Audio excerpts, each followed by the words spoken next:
ओम श्री सतनाम साखी। जय श्री कृष्ण। परम श्रद्धेय सद्गुरु स्वामी शांति प्रकाश जी महाराज के सत्संग प्रवचनों का संकलन सत्संग वर्खा भाग 8 प्रवचन 1 पार्ट 1। अपने श्वासों की सुरक्षा करें। सद्गुरु महाराज ने अपने प्रवचन में कहा, एक बार हमारे महाराज जी परम पूज्य आचार्य सद्गुरु स्वामी टेऊराम जी महाराज सैर सायं भ्रमण करने लगे। उन्होंने देखा कि कुछ लोग रास्ते में ताश के पत्ते से खेल रहे हैं। फिर थोड़ा आगे चले तो कुछ लोग चौपड़ खेल रहे थे। चौपड़ और पत्ते के खेल में हार जीत तो होती रहती है। लोग दंड बैठक भी कराते हैं, परंतु इनसे मिलता करता कुछ भी नहीं है।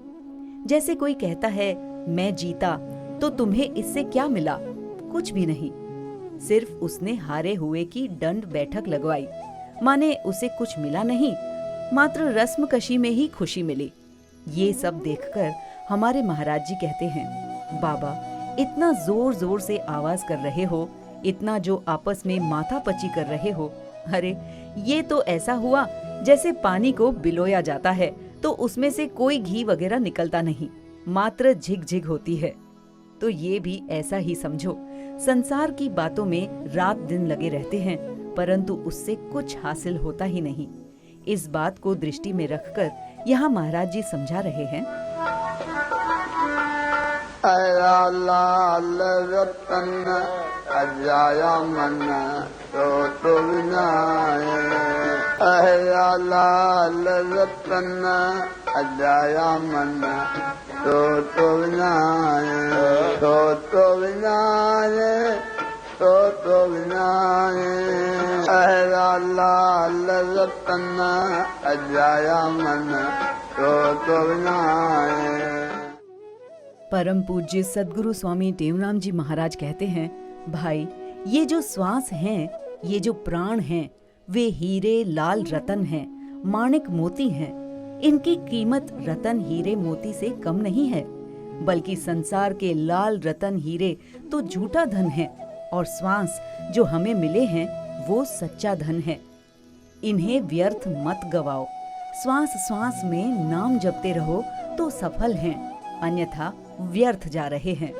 व्यर्थ माना संसार की बातें करके, झूठ कपट छल में, काम क्रोध लोभ में पड़कर इसे यूं ही व्यर्थ मत गवाओ। कहते हैं ना, बैठत 12 चलत 18, सोवत जात 36, मैथुन 64 जात हैं, तांते जपो जगदीश। देखो, बैठत 12 जब हम बैठे रहते हैं तो 1 मिनट में हमारे 12 श्वास चले जाते हैं।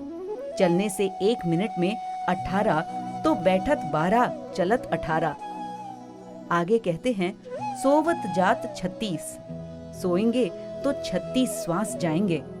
कहने में तो ऐसे आता है कि ये सोए हुए हैं, परंतु सोते समय श्वास की गति और तीव्र हो जाती है। सोने में श्वास अधिक खर्च होते हैं।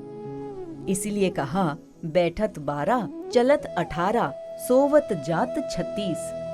आगे कहते हैं, मैथुन 64 जात है। जिस समय व्यक्ति काम क्रीड़ा करता है, भोग विलास करता है, तो 64 श्वास खप जाते हैं। अब बैठने में 12, चलने में 18, सोने में 36 और काम क्रीड़ा में 64 श्वास 1 मिनट में चले जाते हैं। इसलिए सब काम छोड़कर ये करो, तांते जप जगदीश। तू अपने श्वासों को बचा और दम दम ऐसे बोल, दम दम राम राम। देखिए, राम कहते समय श्वास लंबा खींचता है। आप कभी ध्यान देना, ऐसे लंबे श्वास खींचने से व्यक्ति की उम्र भी कम खर्च होती है। इसलिए संत महात्मा बार बार कहा करते हैं कि भाई दम दम राम जपो। श्वासों की संख्या ऐसे है, साधारण मनुष्य एक दिन में यानी 24 घंटे में 21,600 श्वास लेता है। आप किसी समय बैठकर हिसाब कर लेना। एक माला में 108 दाने यानी मणिकें होती हैं। इसका हिसाब भी ऐसा ही है। जब आप 200 मालाएं फेर कर जप करेंगे तो वो भी कुल 21,600 नाम जप होंगे। तो कम से कम जितने श्वास नित्य चलते हैं उतना नाम जाप तो करे ना। वैसे संतों व शास्त्रों का कहना तो ये है कि भाई एक एक श्वास में 10 बार राम कहो, यानी राम राम राम राम राम राम अनवरत बिना रुके एक ही दम में बोलिए राम राम राम राम राम राम राम राम राम। ऐसे 10 बार बोलें, फिर देखिए आपको कितना लाभ मिलता है। परंतु विडंबना यही है कि हम ऐसे जपते नहीं हैं। कहते हैं नाम जप के सिवाय जो श्वास व्यर्थ जा रहे हैं वे सर्प होकर हमें डसेंगे। सर्प देते हैं फूंक। किसी से पूछा कि भाई आज तुम कहाँ गए? बोले सांपों के विवाह में। अरे वहाँ क्या देखा? बोले फूंक पर फूंक, बस वही देखा, उनमें और कुछ भी नहीं था, सब फूंके मारते हैं, उनकी खुशी यही है। वैसे ही नाम जप के सिवाय जो श्वास खपते हैं वे ऐसे ही समझो जैसे सांपों की फूंकें। अतएव मैं आपसे फिर प्यार से कहता हूँ कि बाबा दम दम क्यों राम, जय श्री कृष्ण, सतनाम सदाए। बाकी नाम के सिवाय तो श्वास बेकार है, वे किसी काम के ही नहीं हैं। इसलिए आप अपने श्वासों को सार्थक करें। लाहौर में एक संत रहते थे। वे एक दिन अपने शिष्यों के साथ ऊपर छत पर बैठकर सत्संग कर रहे थे। ज्ञान चर्चा करते करते संत अचानक जोर जोर से रोने लगे। ये देखकर शिष्य आश्चर्य में पड़ गए। विचार करने लगे ऐसी कोई बात तो हुई नहीं जो अचानक ही स्वामी जी रो रहे हैं। शायद कोई तकलीफ होगी या कुछ और। आखिर उन शिष्यों ने संत से पूछा, साईं आप रो क्यों रहे हैं? क्या बात है?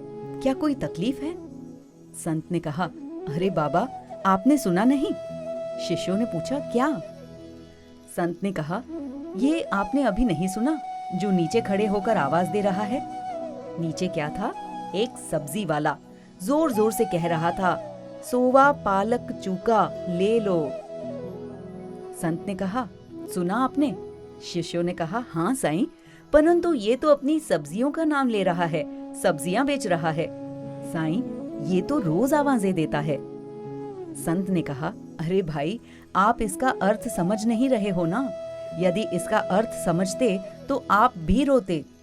शिष्यों ने कहा, साईं कृपा करके इसका अर्थ समझाइए। संत कहते हैं, सुनो ये क्या कह रहा है, सुवा पालक चूका।